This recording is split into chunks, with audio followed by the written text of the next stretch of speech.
permite vislumbrar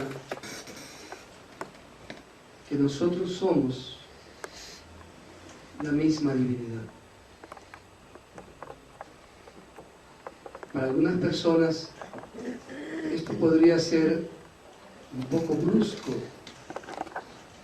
sin embargo, para otras es una experiencia de vida que ya la han vivenciado. En esta oportunidad, Ecuador tiene el privilegio de recibir el compartir que viene a hacernos la señora Graciela Busto. Graciela es una persona como cualquiera de nosotros. Ella hizo de su vida lo que normalmente nosotros hacemos. Ella eligió una carrera, afortunadamente una carrera en la cual su nivel de sensibilidad se vio incrementado. Ella eligió la carrera de enfermería en la ciudad de Buenos Aires y gracias a eso ella estuvo en contacto con el dolor humano y por ahí hizo una cantidad de proyectos para aliviar un poco ese dolor humano. La eligieron para ser autoridad, primero catedrática y después autoridad en esa facultad de enfermería, y ella con mucho gusto desempeñó esos cargos. Pero siempre Graciela tenía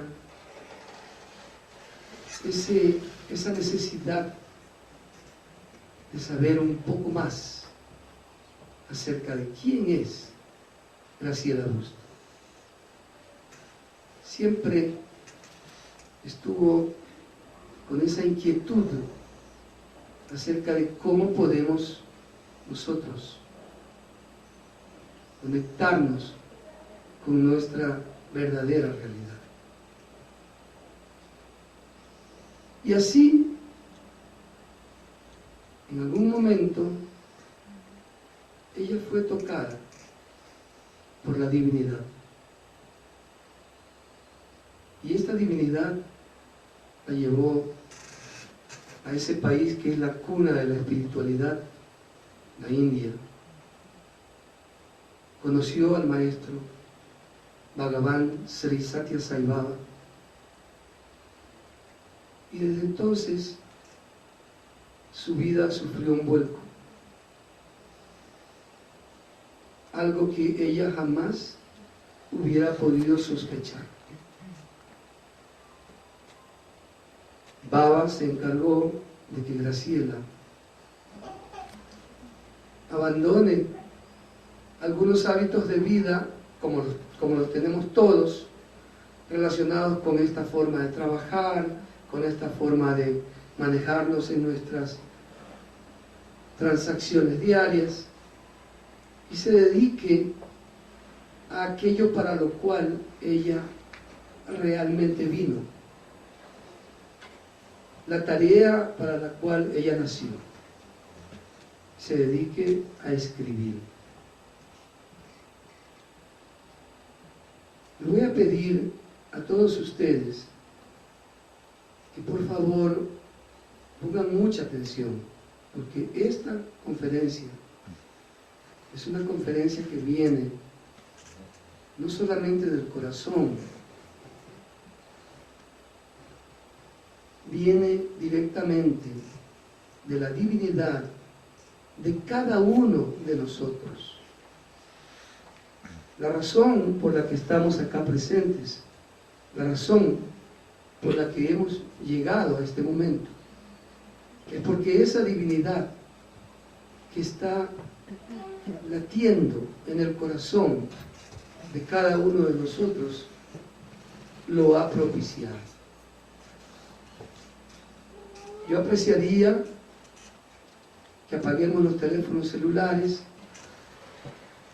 que nos olvidemos de todo aquello en lo que hemos estado pensando y nos dediquemos no solo a escuchar, sino a ir reflexionando e incluso a ir formulando algún tipo de pregunta que seguramente va a ser propiciada a partir de la conferencia de Graciela. Yo no puedo extenderme más. Le voy a pedir a Graciela que por favor nos acompañe. Y para ello les pido su recibimiento por Dios.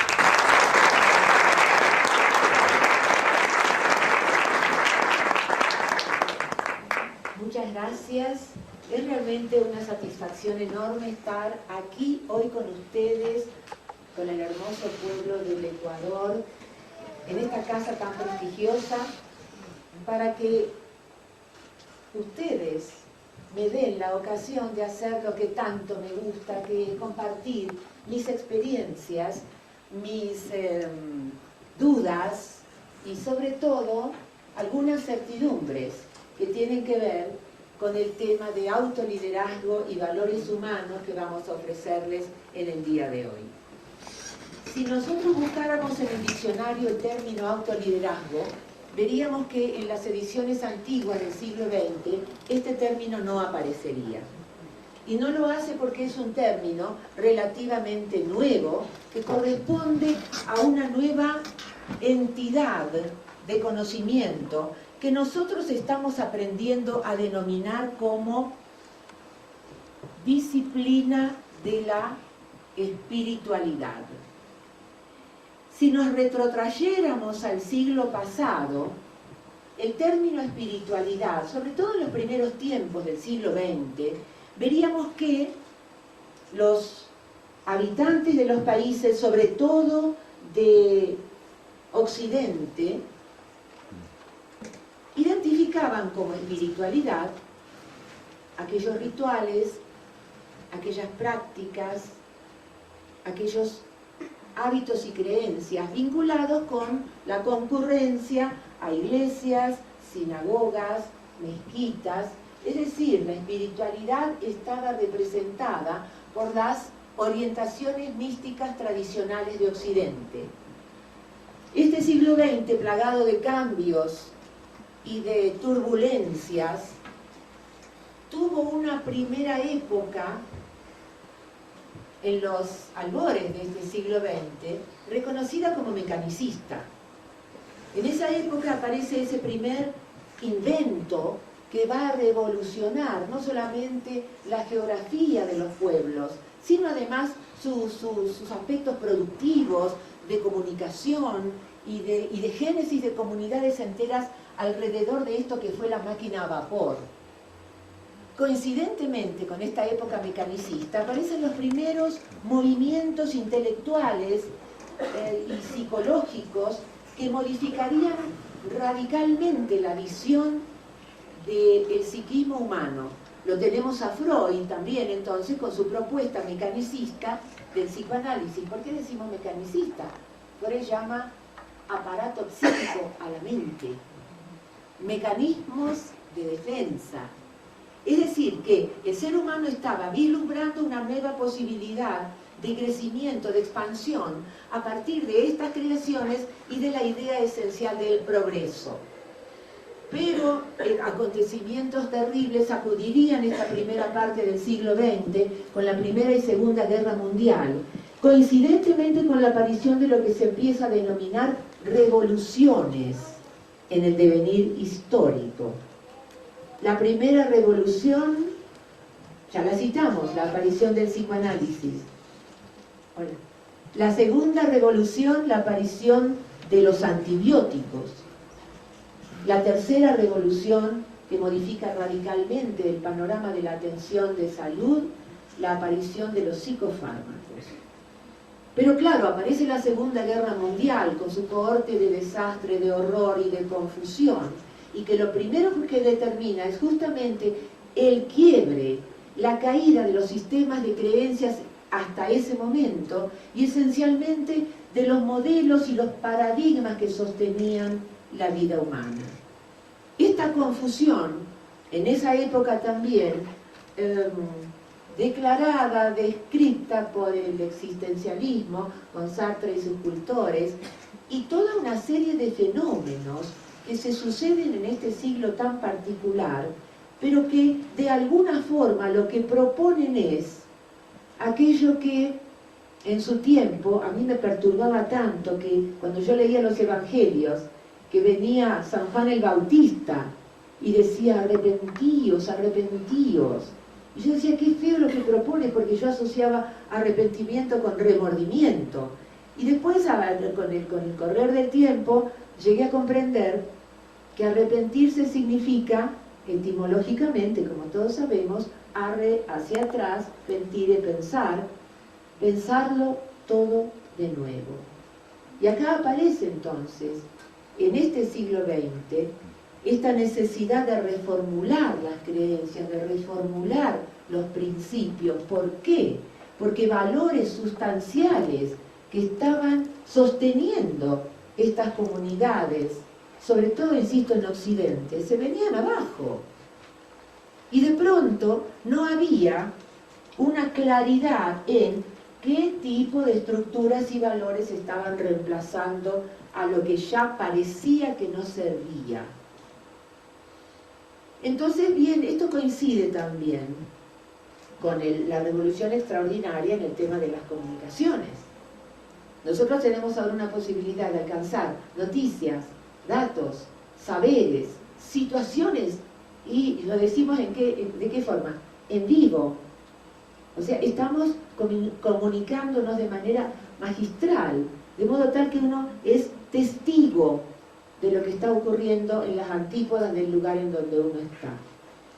Esto también ha modificado el panorama, esto también ha modificado la idea del hombre acerca de sí mismo, y nuevas propuestas psicológicas, filosóficas y de pensamiento vienen a ser ofrecidas, pero en medio de una situación bastante caótica, en donde las diferencias sociales, de posibilidades de adquisición de bienes, van creando brechas cada vez más amplias, y hay lo que todos identificamos como crisis de valores. Esto que dije de la comunicación tiene todo que ver con la caída del muro de Berlín como símbolo y como realidad, y la caída de la cortina, es decir, el levantamiento de la cortina de hierro, con lo que van apareciendo nuevos saberes también de grupos de científicos y de pensadores y de místicos de esta parte del Oriente Medio cercano, Rusia y todos sus satélites, con nuevos conocimientos, con nuevas estrategias que modifican sobre todo la idea de cómo es que el hombre aprende, cómo aprendemos acerca de nosotros, cómo aprendemos acerca del mundo. Y también empiezan a aparecer noticias del Oriente. Yo creo que fueron los Beatles los primeros que mostraron que existía una persona llamada Maharishi Mahesh Yogi, que traía la meditación trascendental, mostrándose ellos como seguidores y devotos de esta persona. Y la meditación trascendental llegó, en nuestro caso, llegó muy temprano a la Argentina. Yo hice mi curso de meditación trascendental en el año 69. Entonces, muy rápidamente llegan estas corrientes espirituales del Oriente, sobre todo de la India, ¿verdad?, con propuestas nuevas de yoga, de meditación, del encuentro con uno mismo, y entonces el ser humano empieza a hablar de un cuerpo de contenidos que surgen, ¿no es cierto?, de estas formas de comunicación, y que aparecen en ocasiones como ciertas modas a las que las personas un poco curiosas o excéntricas se adscriben, pero también van teniendo un espacio propio a partir de manifestaciones que estos cultores de estas nuevas espiritualidades ofrecen. Por eso decimos nosotros que el concepto de espiritualidad es un concepto que ha variado, se ha modificado, y en este momento podríamos afirmar que la espiritualidad se inscribe en nuestro mundo como una nueva disciplina, y que como toda disciplina tiene su cuerpo de teoría, tiene su espacio donde estudiar espiritualidad, tiene sus prácticas y tiene de alguna manera su oportunidad de devenir en una persona más formada en la espiritualidad, que además toma esto no solamente como una vocación, sino además como un destino. Por eso nosotros decimos que espiritualidad o vida espiritual es, decimos, la espiritualidad es una disciplina que se ocupa del estudio de los aspectos trascendentes de la realidad sobre la base de un cuerpo específico de teoría. Nosotros decimos que es una disciplina por lo que acabo de decir, se inscribe de la misma manera que cualquier otra disciplina que uno se decida cursar en una facultad, porque tiene esas características. Uno empieza, y miren qué interesante, lo que uno encuentra también es una orientación teórica a la que se adhiere. Así como un psicólogo, al estudiar psicología, va conociendo distintas postulaciones, pero en algún punto cuando se gradúa dice, yo soy freudiano, yo soy lacaniano, psicología profunda, yo prefiero Jung, yo voy a instalarme con los existencialistas, ¿sí? Así también, al reconocer esta vocación de la espiritualidad, los que nos hemos inscrito en la facultad de los maestros, también hemos sido llamados por un maestro particular. Por eso ahora ya hay más y más personas que de manera muy seria, muy consistente, hablan de que son budistas y pueden dar cuenta de lo que están aprendiendo y practicando, o pueden decir que son en menor lugar shintoístas porque todavía el shintoísmo no llegó demasiado a Occidente, pero sí pueden referirse a maestros específicos a los cuales siguen. Y al seguir a un maestro, lo que se está señalando es que uno sigue una verdadera carrera en la que se estudia no solamente ese cuerpo de teoría, sino que se ingresa al laboratorio de investigación, práctica y experimentación que es el propio ser.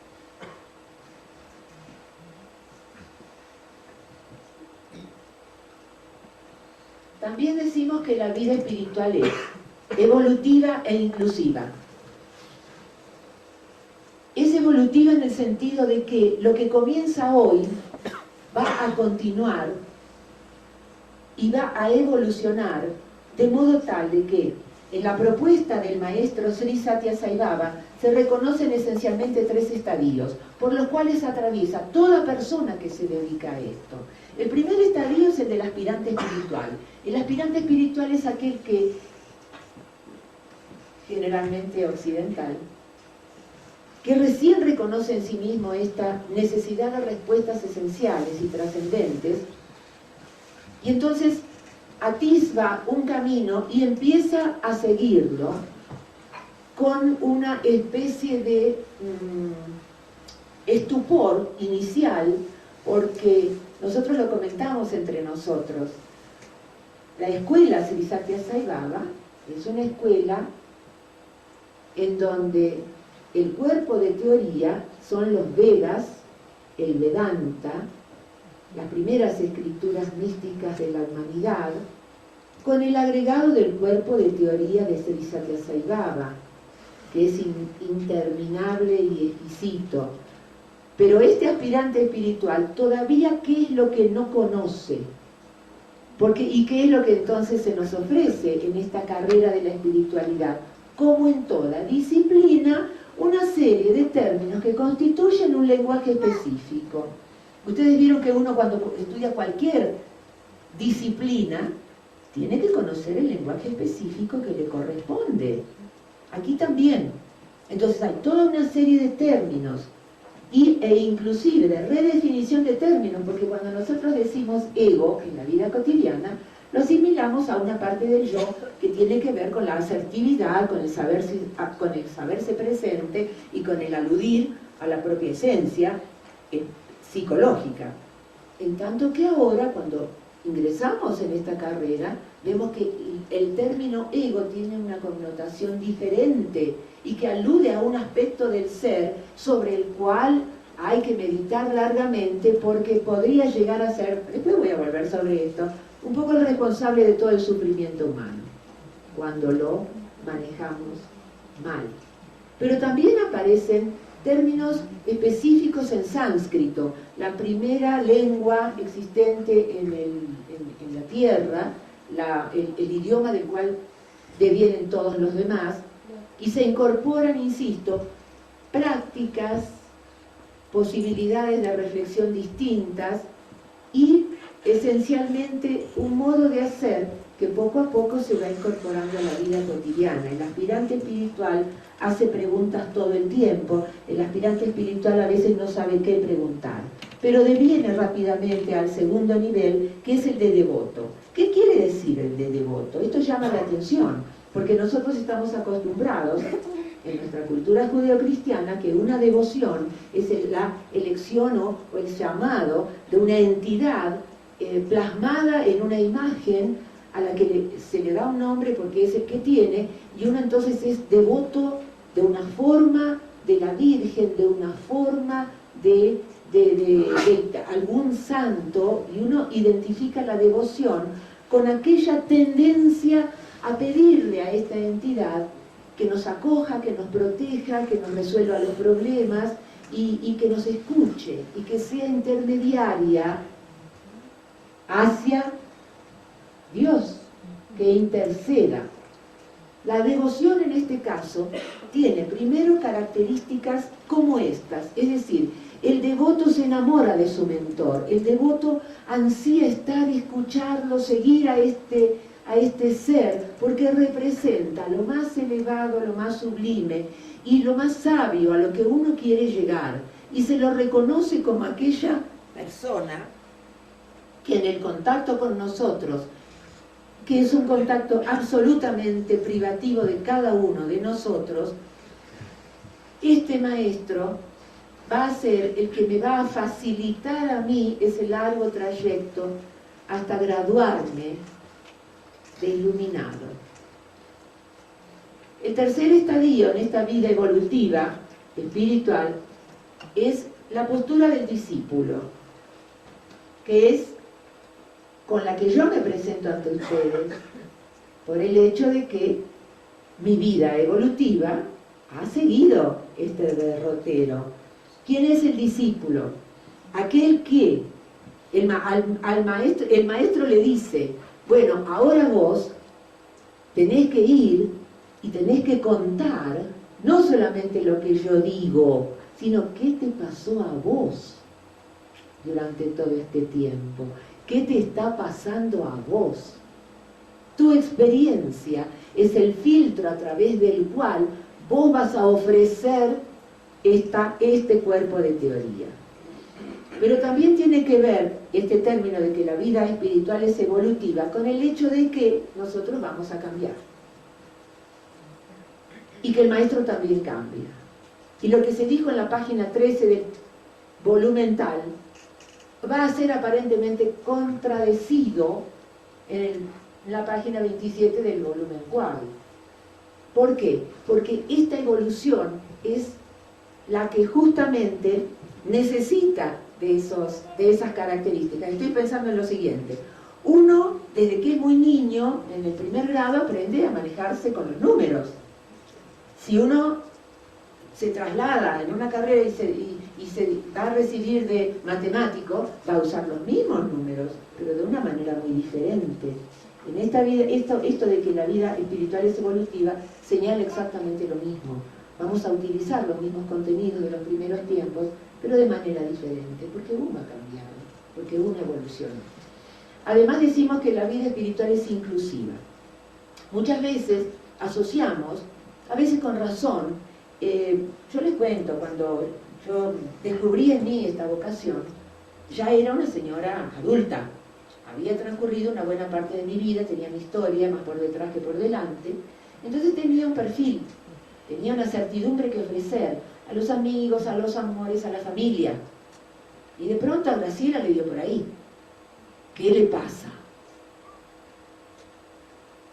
Y era una, no sorpresa, sino estupor, preocupación, porque ahora anda en esas cosas.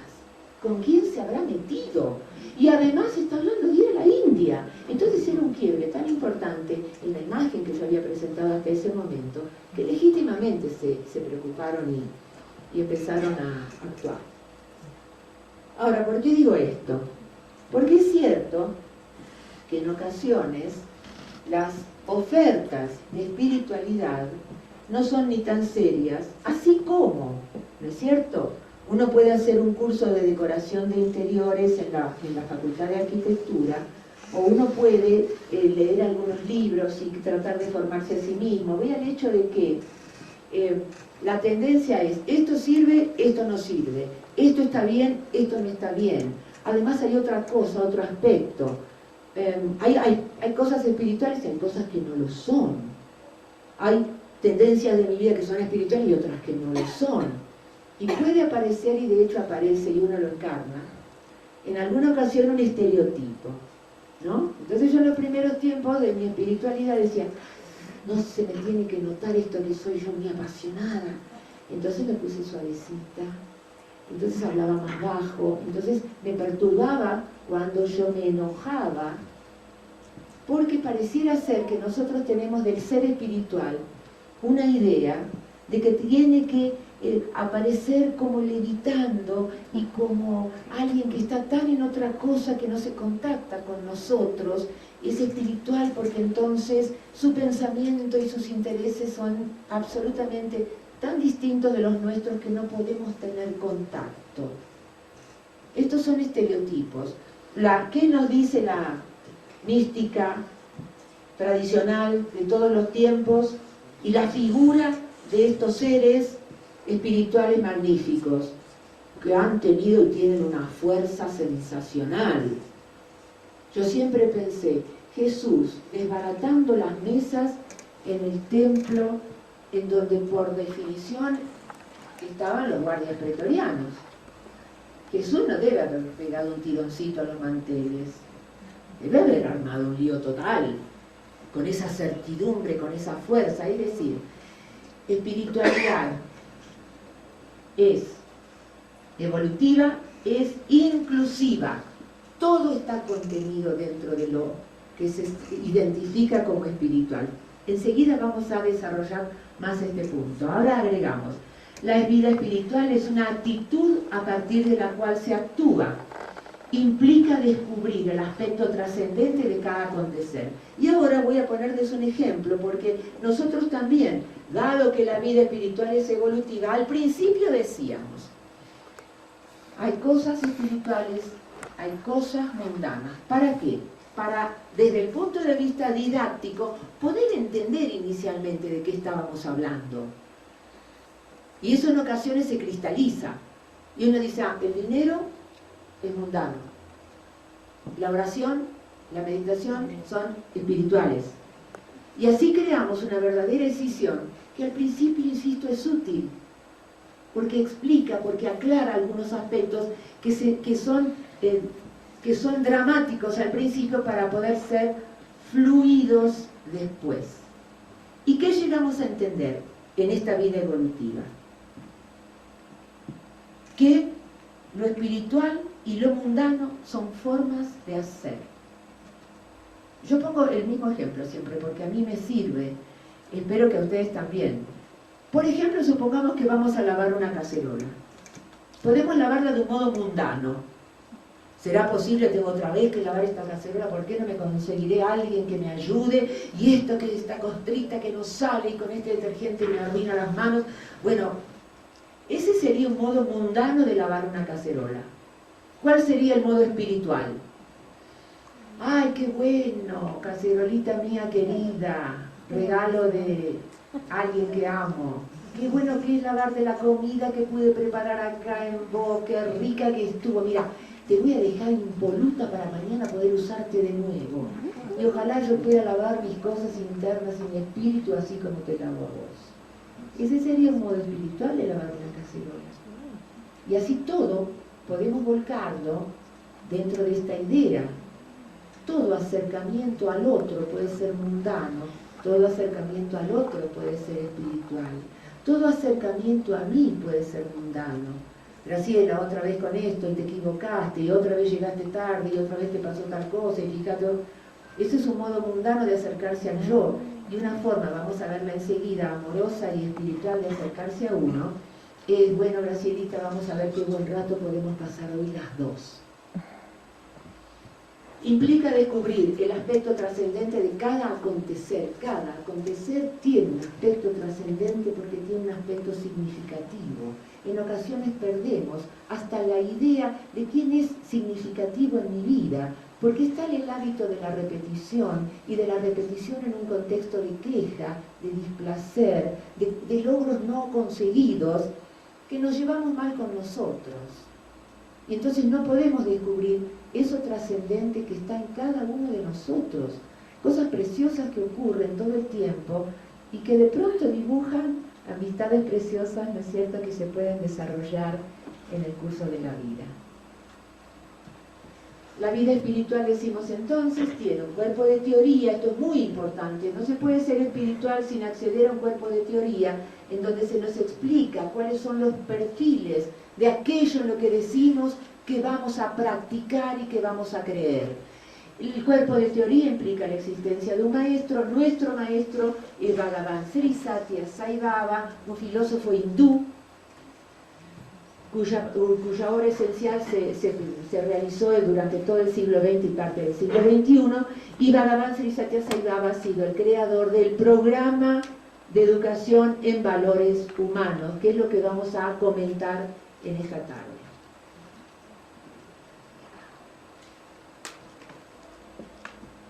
Valores humanos enunciados por Swami. Lo voy a leer primero en sánscrito: Satya, Dharma, Shanti, Prema y Ahimsa. Y esta es la secuencia en la que Sai Baba, Swami, que quiere decir maestro, que es el apelativo cariñoso que nosotros usamos para dirigirnos a él, los enunció. ¿Qué quiere decir esto? Que no se puede alterar este orden. Uno enuncia primero la verdad, luego la acción correcta, luego la paz, luego el amor y luego la no violencia, como consecuencias necesarias de una con relación a la otra. La verdad en primera instancia. Y dice Swami, si uno no puede decir la verdad, uno no puede instalarse en el mundo. Nosotros identificamos inicialmente este valor de verdad como aquella promesa que nos hacemos de decir siempre la verdad en nuestras manifestaciones verbales. Yo voy a decir la verdad. Pero Swami dice, vamos más allá. ¿Y qué nos propone? Esta verdad se refiere primero y esencialmente a uno mismo. Primero y esencialmente a uno mismo. La verdad se vincula directamente con la posibilidad de efectuar una acción correcta. Pero miren qué interesante, el concepto de Dharma tiene otra acepción, que es la siguiente. Baba dijo, todo objeto tiene su Dharma, todo objeto tiene su acción correcta. Entonces nosotros nos empezamos a preguntar, ¿qué es un objeto? Esta silla tiene su Dharma, ¿qué quiere decir? Y seguramente que tiene que tener una estructura que permita que se coloque un soporte en posición horizontal, que sostenga un soporte en posición vertical, de modo tal de que pueda sostener a una persona en posición sedente. Cualquier forma que le demos a la silla es pertinente, siempre y cuando cumpla con su Dharma. Si una persona se sienta y se cae, la silla no cumple con su acción correcta. Y así cada objeto, y así cada cosa, como muy bien lo saben los encargados del diseño. Pero entonces nos lleva más allá y podemos decir, ¿Cómo puede plantear un maestro espiritual que todo objeto sí tiene su dharma cuando nos encontramos con objetos? Por ejemplo, y lo hemos comentado con otros grupos, un revólver. ¿Cuál es la acción correcta de un revólver? Ahora, ¿cuál es el sistema revólver? El dharma del revólver, el sistema, es poder tener un tubo por el cual salga expelido a la velocidad que pueda penetrar la materia de un objeto que, cargado en un cargador, pueda ser disparado por un sistema de explosión. Ese es el dharma del revólver. ¿Pero qué dice Swami? Del ser humano depende que en el cargador le ponga balas o que le ponga 400 dosis de vacuna antisarampionosa para inmunizar en una tarde a toda una comunidad en riesgo. Entonces, el objeto del dharma señala la acción correcta, pero el uso que se le dé depende de la elección del ser humano, de su discernimiento y de su escala de valores. Y en todo, fijémonos si no es así. ¿Podemos concebir algo más revolucionario que el aparato de televisión? Es maravilloso. Ahora, la pregunta es, ¿el ser humano contribuye a que el aparato de televisión en todos los casos cumpla con su dharma? El hecho de poder subir una fotografía a internet, a Facebook, es maravilloso.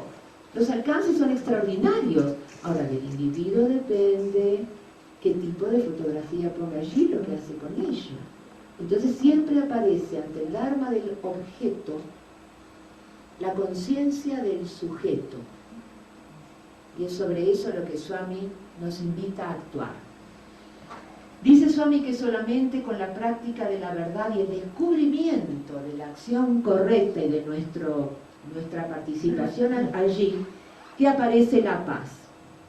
La paz es ese sentimiento de que todo aquello que tengo que entender voy a entenderlo, que el universo es coherente frente a mi conciencia, que puedo dilucidar de qué se trata y por lo tanto puedo tener una buena comunicación con los demás y conmigo mismo. De eso le viene la paz, que es un estado que el ser humano no reconoce habitualmente y de manera cotidiana en estos últimos tiempos como presente en su ser. El otro valor que ofrece Baba sobre el cual trabajar es el amor. Ahora, dificultades con respecto al amor. En este camino espiritual, yo comenté una vez a una persona allegada: hoy a la mañana me desperté llena de amor. Ay, ¿por quién? Contame. No hay un otro. Yo me sentí llena de amor. Sí, pero por alguien. Tenés que estar amando a alguien. Si yo le hubiese dicho, hoy a la mañana me desperté llena de decepción. Ah, sí, me habría dicho, eso ocurre. O llena de angustia, ya se te va a pasar. O llena de tristeza, bueno, pero algo tenés que hacer para salir de ese estado porque no te hace bien. No habría dudado de que yo pueda despertarme llena de alguna sensación o emoción.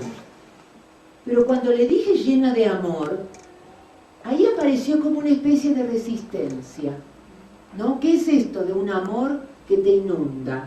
Y este es el amor espiritual.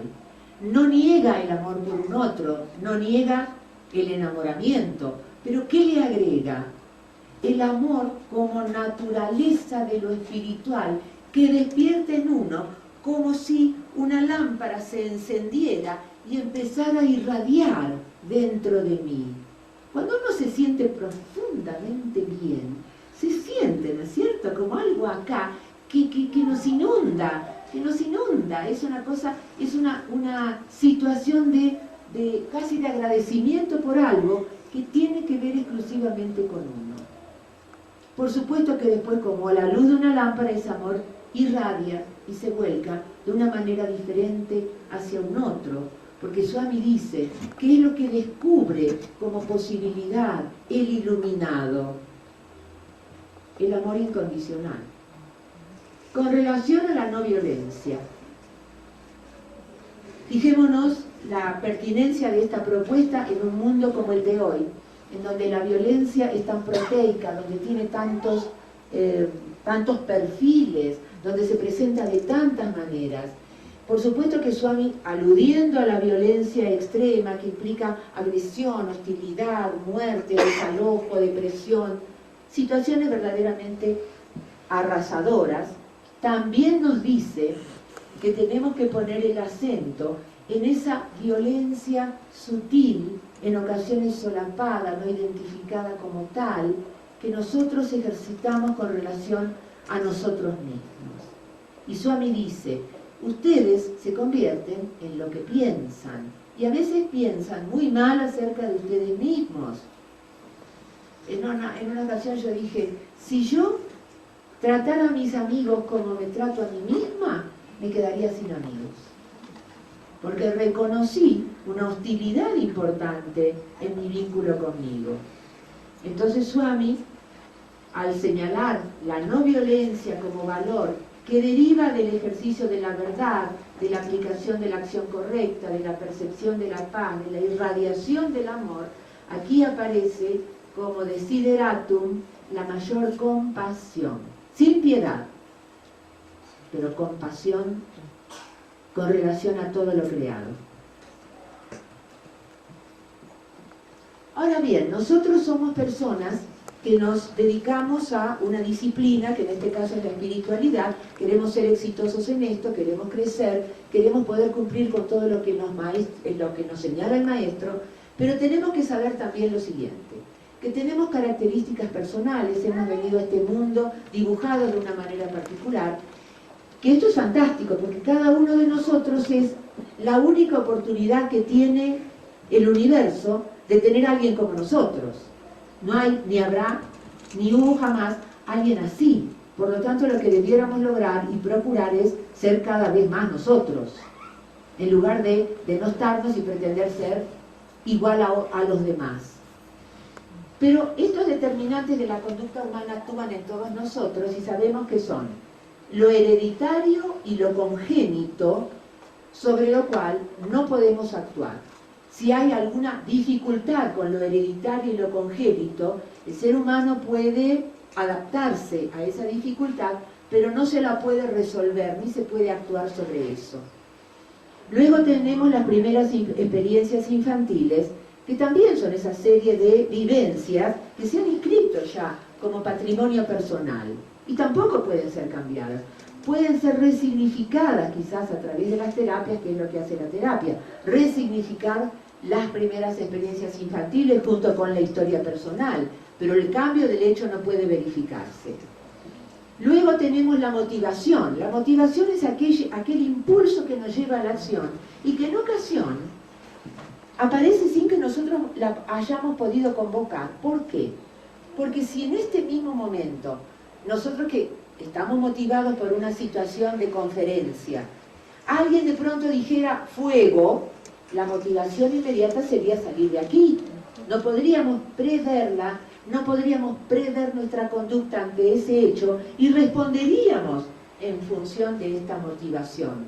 Con lo cual, dice el maestro, ninguno de estos aspectos puede ser tocado por las prácticas espirituales para ser cambiados. El único factor sobre el que se puede actuar es esto último, que determina nuestra respuesta, que es el nivel de conciencia. Ya todas las corrientes psicológicas y filosóficas y estéticas aceptan que nosotros funcionamos en distintos niveles de conciencia. ¿Qué quiere decir esto? Que puedo tener, como si fuera un elástico, una banda elástica, yo puedo tener un nivel de conciencia muy restringido, que es el que tengo habitualmente cuando soy presa de una emoción violenta. Cuando uno está enojado, mirá, dice después cuando se le amplió la conciencia. En ese momento no pude hacer otra cosa, vi todo rojo, estaba furiosa. ¿Y qué hice? Y agredí. Y ahora no sé cómo hacer para pedir disculpas, mirá lo que hice, mirá, ¿sí? Con la conciencia un poquito más ampliada, uno es más dueño de sí, más dueño de sus propios recursos y puede organizar la conducta de otra manera. Entonces, los pensadores de todos los tiempos, se está reconociendo ahora, Cualquier lectura que uno haga de los evangelios, de los Vedas, de los libros de todos los maestros, de la actualidad de cualquiera de las tradiciones místicas, nos llevan a esto, a actuar sobre el nivel de conciencia. El propósito de la espiritualidad y de las prácticas espirituales es la expansión de la conciencia, que en este momento podemos decir sin duda que es la única herramienta con que cuenta el ser humano para resolver el 100% de los problemas de la humanidad. Concepto de conciencia. Acá vamos a tomar un acuerdo. Todos sabemos que conciencia tiene un aspecto neurobiológico, una definición neurobiológica, porque la conciencia aquí se refiere a esos estados de vigilia, sueño profundo, inconsciencia y coma, ¿no es cierto?, que tiene que ver con el funcionamiento del sistema nervioso y de nuestro cerebro. También hay un concepto psicológico de conciencia que alude, por un lado, a las tópicas que nos presentaba Freud y por otro lado alude a esa situación desde la cual yo puedo dar cuenta de mí. Concepto de que yo estoy en una realidad que reconozco como tal y me presento con una identidad que es igual a lo largo del tiempo. Pero aparece entonces el concepto de conciencia espiritual. ¿A qué se refieren los maestros cuando hablamos de conciencia espiritual? A un espacio en donde los contenidos están efectuando aquello que vimos en la definición, descubriendo los aspectos trascendentes de todo acontecer y muy especialmente volcando su energía hacia adentro en la búsqueda de la concreción del autoliderazgo. Autoliderazgo nosotros lo definimos de esta manera, como un proceso de autodesarrollo consciente y búsqueda de sentido que reconoce como finalidad la expresión más acabada del propio ser sobre la base de valores trascendentes. Al decir que es un proceso ya insistimos en que es evolutivo, implica traslación. Al decir autodesarrollo reconocemos una condición del ser humano.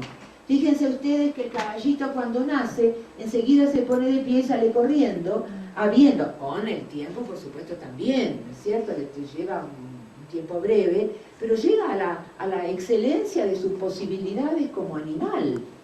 El caballo es caballo muy rápidamente.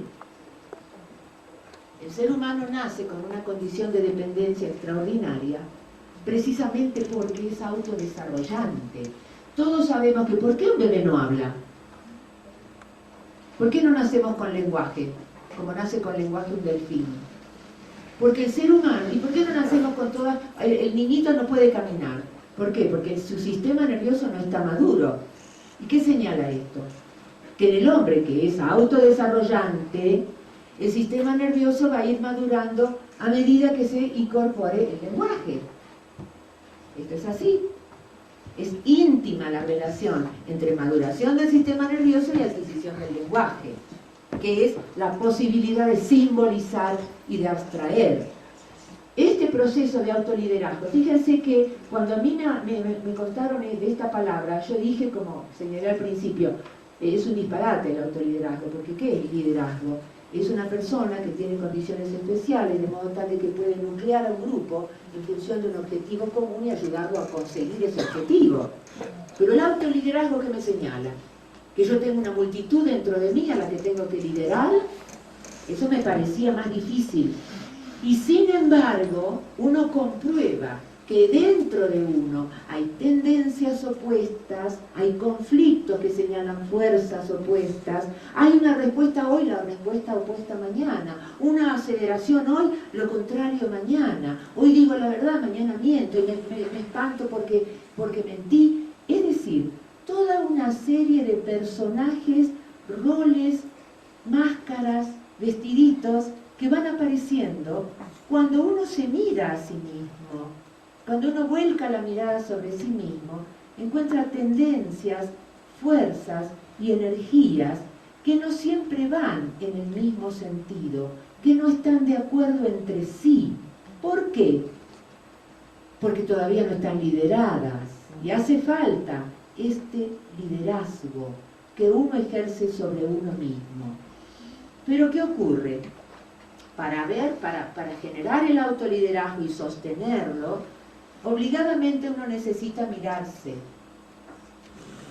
de otra manera, porque yo me miraba diciendo, a ver, ayer, bueno, pude lograr tal objetivo, ayer me reuní con mis amigos, ayer tuve un encuentro significativo con alguien, ayer se me perdió esto. Yo me describía a mí misma en función de mis conductas hacia afuera. Pero cuando me dijeron, mirá, Graciela, el tema es mirarte vos hacia adentro, la primera respuesta fue no. ¿Por qué? Porque en este mirarme hacia adentro yo me encontraba con esa voz que incorporé, son todas las voces familiares, ancestrales, a veces atávicas, de todos los miedos, de todo lo que no se puede hacer, lo que no se puede ser, lo que se quiere y no aparece, y aquel que me juzga, que me critica. El encuentro conmigo no era amable. Yo prefería leer un libro, ir al cine, todo lo que también me hablaba de mí, pero indirectamente. Porque no hay, fíjense ustedes, lo hemos comprobado todos, no hay episodio humano que no nos hable de nosotros. ¿Qué película nos gusta? Aquella que nos interesa en función de nuestros intereses, aquella que nos emociona en función de nuestra sensibilidad. Siempre tenemos mensajes del medio que nos hablan de nosotros. Esta silla me habla de mí, porque si yo me siento en ella y digo, ay, qué cómoda que estoy, realmente, qué cómoda que estoy, me está hablando de mí, de mi necesidad satisfecha y de cómo me siento frente a eso. Todo nos habla de nosotros. Pero ¿quién? El autoliderazgo. Seguimos enseguida con esto de este encontronazo con uno. Autoliderazgo también implica hacerse cargo de la propia conducta. ¿Cuántas veces le echamos la culpa a mamá y papá y ya tenemos 77 años? No está mal, porque realmente deben haber tenido la culpa. Pero, ¿no es cierto? Ya hay un punto a partir del cual uno se hace cargo de uno y los entiende a su papá y a sus mamás y los acepta y los incluye. También autoliderazgo implica conducir de modo consciente el flujo de la energía interna. A esto me estoy refiriendo con el autoliderazgo y estas energías que tienen que ser reencausadas. Y esto es muy importante, miren, reconocer como el más importante al vínculo con uno mismo. ¿Ustedes están de acuerdo con este último postulado? Porque habitualmente, yo recuerdo un ejercicio que hice en un grupo que donde estaba estudiando, no recuerdo qué, que dice, bueno, ustedes tienen que poner en esta hojita la persona más importante. Mi amado, mi hijo, mi papá, mi hermana, el profesor, el maestro. Ninguno de nosotros había puesto yo. Y entonces ahí aparece esto, de la necesidad de reconocer como el más importante el vínculo con uno mismo. ¿Por qué? Porque nosotros trabajamos sobre el vínculo con los demás, con los compañeros de trabajo, con la gente con la que compartimos